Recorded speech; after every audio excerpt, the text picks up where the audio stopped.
Okay, before I get into this Q&A, just let everybody know, if for those that actually do send me questions on Twitter, I appreciate that. I really do. Make sure you direct message me because I don't want it to get lost in the fold of mentions. Because every time it gets sent there, it and people sends me mentions or something like that, it's gonna always continue to scroll up, and somehow it gets lost in the fold. So if you do send me questions on Twitter, make sure it's direct message. I'll make sure I put it in the credits just to let you guys know exactly what I mean. Just because if you're actually following me, then it's gonna go directly to me, so it won't be a problem and your questions won't get missed. But anyway, guys, thank you for this mini Q&A. My apologies for the low voice. There was a storm here, so this is going to be pretty late.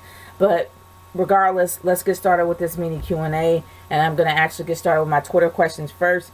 Elliot, I am not sure whether or not you sent me any, but if you have, just make sure you send me a direct message from now on, because you usually do send me stuff on Twitter. But this first set of questions actually comes from Largest85.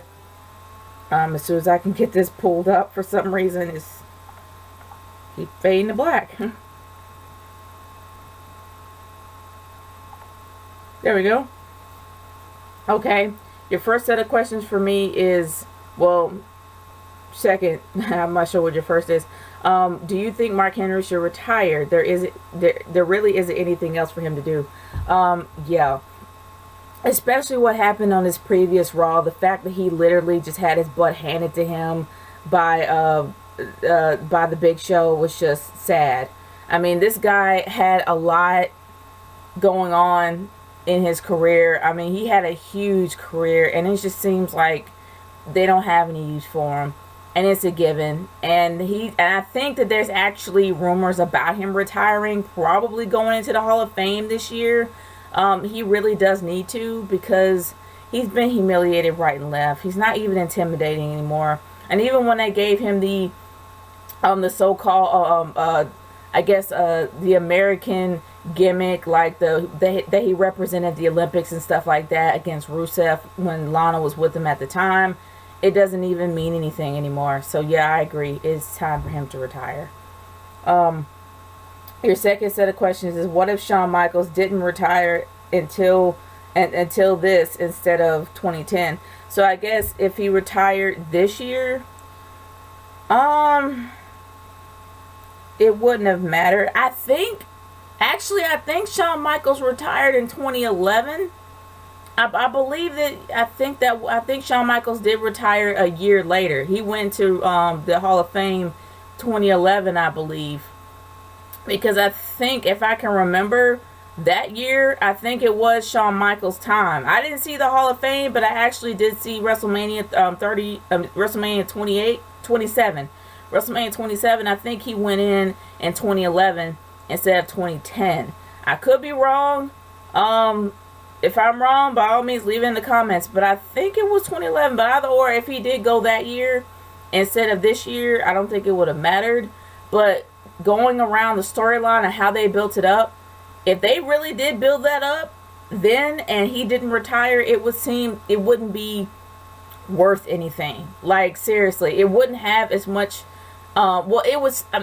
I guess what I mean is, it's like, with all the build around him going up against Taker and not being able to beat him, and if he loses, he leaves, it would have less meaning if he came back. Seriously. With Ric Flair, it was a given. We all knew that Ric Flair was going to be retiring. And when Ric Flair actually retired, we knew that he wasn't going to be returning. We just knew that.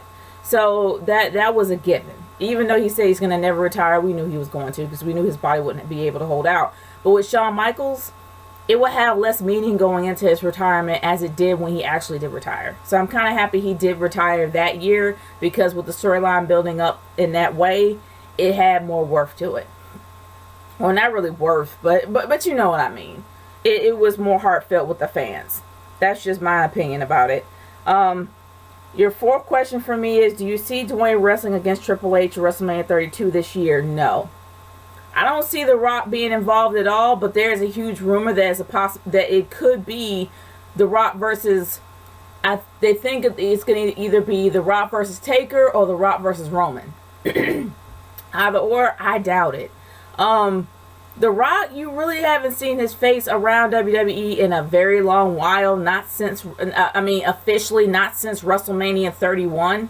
Not 31. WrestleMania 29. That's what it was. WrestleMania 28 and 29 was The Rock's biggest year. You probably see him briefly to put over his cousin Roman Reigns, but not in a fighting form. I don't think he's going to be performing anymore, and I think he's done. I think he's just wanting to be an action hero, be an actor, and that's it. I don't think he wants to go back in the ring, and I kind of don't blame him.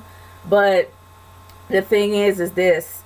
WrestleMania 32, they're scrambling to come up with a card right now. Now that Sting is completely out, and we know that Taker...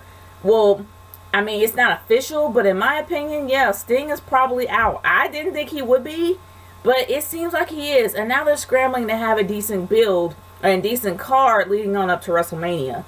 And now that Taker's opponent is out, there is a huge rumor and a huge possibility that it could be that John Cena might take his place. But if John Cena turns it down, I wouldn't be surprised if he goes up against Taker. But it would make more sense him going up against his cousin Roman. Seriously, because Roman Reigns kind of sort of needs it. I mean, he is getting the sympathetic vote right now, but he kind of does need the push. So having his cousin, a huge name in the game, going up against him just for proving rights, I'm for that if that actually does happen, but I don't know. But I can't remember if The Rock actually did go up against Taker, but I wouldn't be surprised if that would be an option. But the thing is, the streak is over, so he really wouldn't have a reason to go against Taker. That's just me. But it's a possibility. It is. But in my opinion, I don't think he wants to. But it's a possibility that he would do anything that they would ask him to do. I don't think there's any limits when it comes to him and the WWE. But I don't think he would want to do it and come back part-time or anything. So, but I think I'm going way deep into this. As for WrestleMania 32, it could be a possibility. It's WrestleMania. I don't think he would pass that up. And if he does, he probably has other obligations. And your last question for me is, who do you predict Brock Lesnar's opponent will be in WrestleMania 32? Okay, yeah. Brock Lesnar. And I think I read this. On a few articles. That it could be The Rock versus Brock. That I would be fine with The Rock versus Brock. I really would be. The Brahma Bull versus the Beast. I'll be fine with that. At first, I thought it would be Taker. And it would make sense if the streak was actually around. But since the streak is gone, it would make no sense for The Rock to actually go up against Taker. So if The Rock, or if he wanted to put his cousin over, then it would make sense for him to have a decent feud with him. Like, look, you got to prove, that you're good. So you got to wrestle me. So you got to go through me. Fine. I'm fine with that too. But The Rock versus Brock, I'll be fine with The Rock versus Brock. And somehow I think it would be The Rock versus Brock. I really, really would see that. And I would be cool with that. And I would be cool if The Rock loses. Because that will show how dominant Brock Lesnar is.